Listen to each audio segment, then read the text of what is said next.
Oi, bem-vindo a esse vídeo.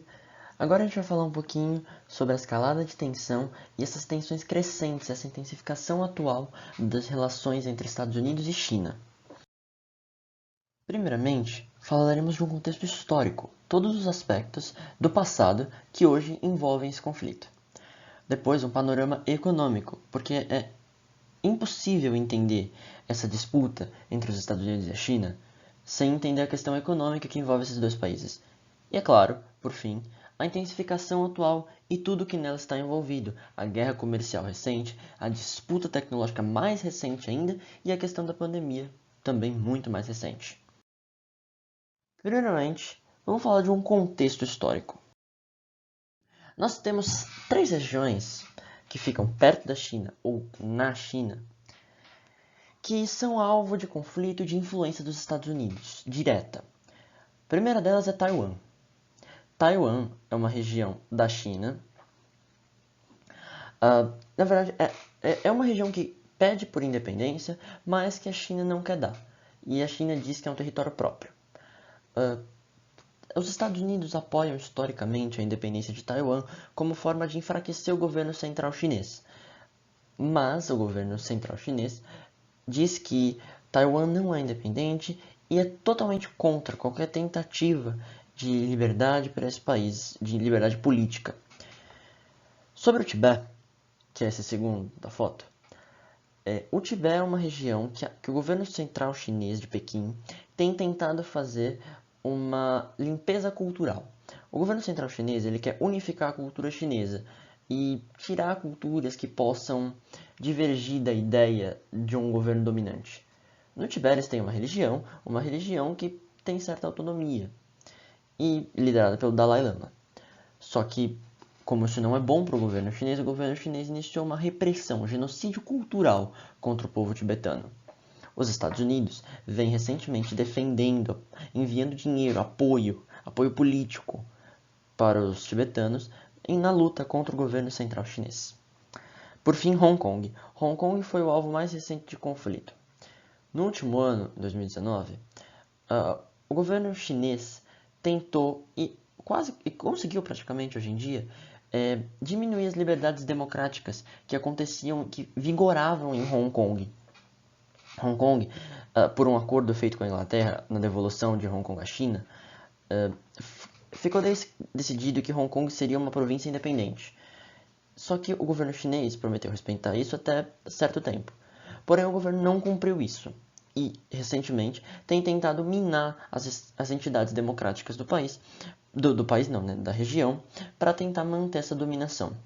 Os Estados Unidos têm manifestado grande apoio e ainda assim, e além disso, os manifestantes mesmo têm evocado pelo apoio dos Estados Unidos, já que é hoje o maior antagonista, a China. Bom, a gente também tem que entender quem são os líderes chineses e por que eles têm a ver com isso.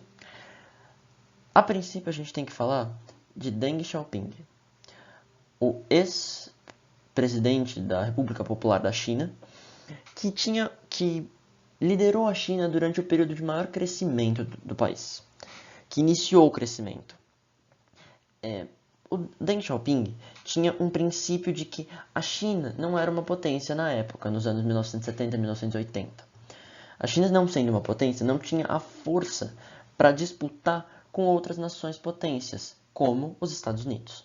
Então ele pregava uma ascensão pacífica, uma ascensão por meio da qual a China expandiria sua influência no mundo sem produzir rivalidade com os estados vizinhos e com as nações mais importantes do globo. Assim, a China buscou integrar-se à economia mundial, mas ficando longe de disputas territoriais e ainda assim reconhecendo que a ampliação da sua diplomacia poderia ser mais benéfica do que essas disputas territoriais e essas outras coisas. Tanto que em 1979, Deng Xiaoping se encontra com Jimmy Carter, presidente dos Estados Unidos à época, e acaba sendo feito acordos a partir de então com os Estados Unidos entre os dois países, fortalecendo as relações.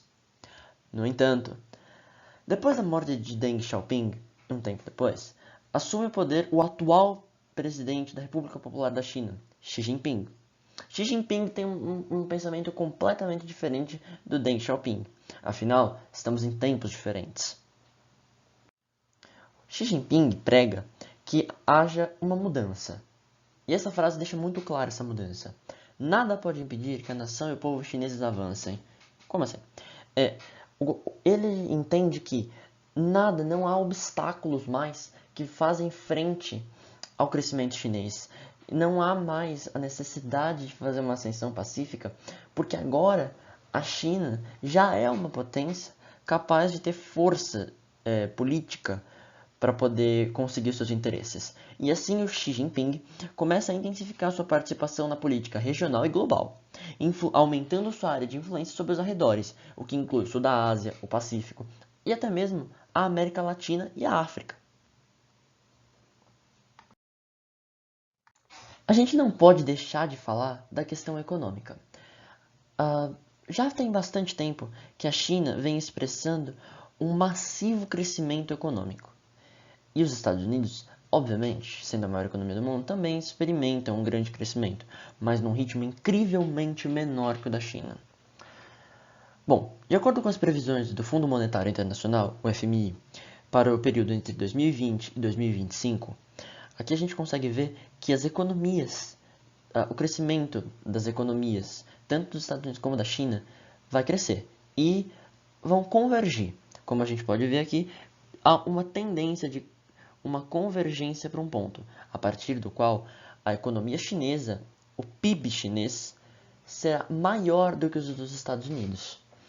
Assim, a China se tornará a maior economia do mundo, o que certamente incomoda os Estados Unidos, que já há décadas vem exercendo esse papel de liderança econômica mundial. E isso, é claro, tem influências, não só locais e regionais, mas também mundiais, já que a China ganhará maior importância do que já tem nas relações econômicas com outros países, favorecendo um aumento da área de influência.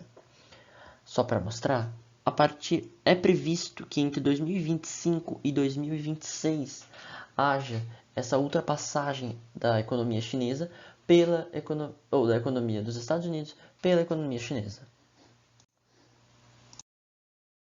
Bom, é claro que a gente tem que mencionar também uma questão de influência. Aqui a gente tinha, até o início desse século, áreas de influência muito bem delimitadas, com influência do Japão principalmente nessa área, uma influência russa principalmente aqui, a influência europeia aqui nessa região, especialmente aqui no norte da África, e uma influência grande dos Estados Unidos em todo o continente americano. Hoje, a gente experimenta uma coisa diferente. A China vem adquirindo grande força geopolítica mundial. E ela hoje tem força para fazer frente aos Estados Unidos, tanto junto à América Latina, na África, na Oceania, e em toda a área de influência junto ao Japão. O que certamente ameaça os interesses dos Estados Unidos, que não querem que haja no globo um país tão forte quanto eles, tão capaz de influenciar decisões quanto eles. Isso vai ser um dos motivos que vai favorecer esses grandes conflitos entre esses dois países. Esses dois conflitos não físicos em si, mas conflitos ideológicos, de interesses econômicos. Então aqui a gente tem questão de poder e influência, que é um dos grandes motivos nessa intensificação das tensões entre a China e os Estados Unidos. Bom, é claro que a gente tem que mencionar também, na intensificação atual já, a gente tem que entender que hoje a gente tem um mundo tecnológico, um mundo extremamente disseminado por tecnologias.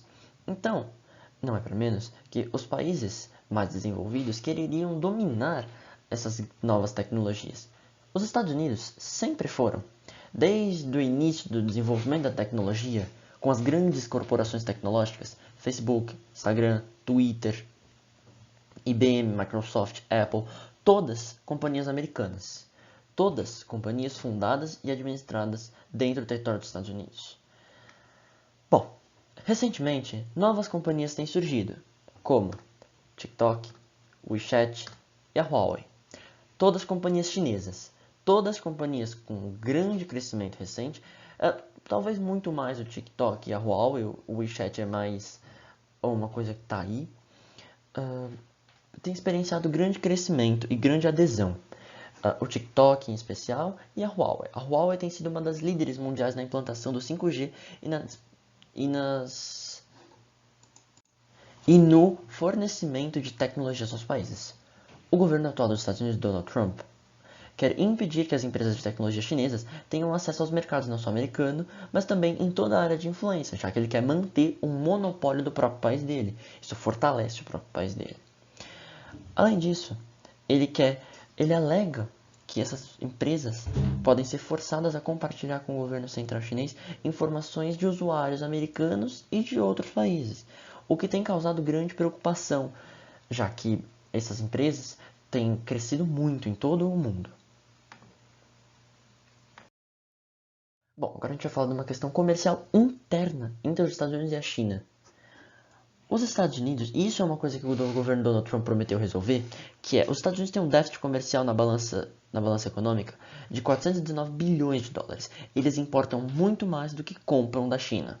E isso para o governo Trump tem que ser uma coisa a ser resolvida. Isso não pode ser mantido para o governo Donald Trump. E ele prometeu que ia resolver. Assim ele iniciou, em 2018, uma guerra comercial, impondo tarifas altíssimas sobre os bens importados da China diretamente. E a China retalia em resposta.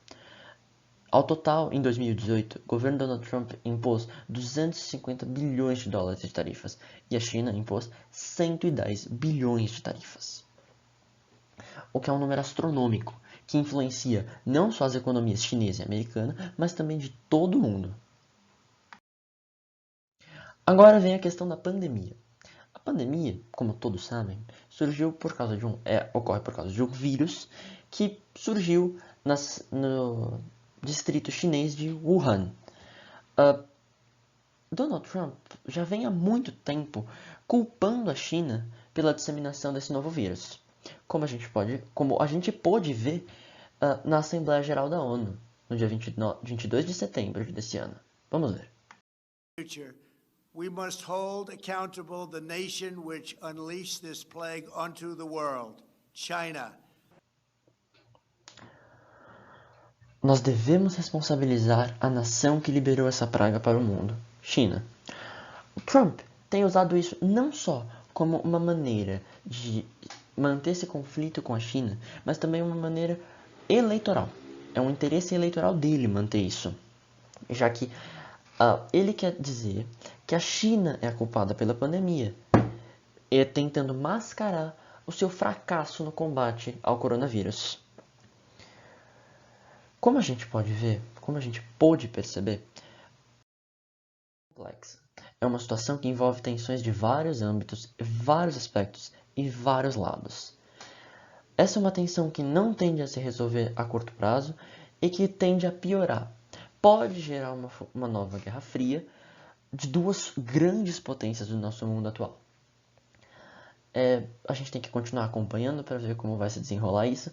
Temos também que ver qual vai ser o impacto das eleições as eleições que estão acontecendo agora nos Estados Unidos, que não vão modificar essa situação. Embora com o governo Donald Trump vai haver uma maior tendência de conflito. O governo Biden vai tentar acordos, mas essas tensões não vão desaparecer no possível governo Biden. Aqui as referências. Muito obrigado!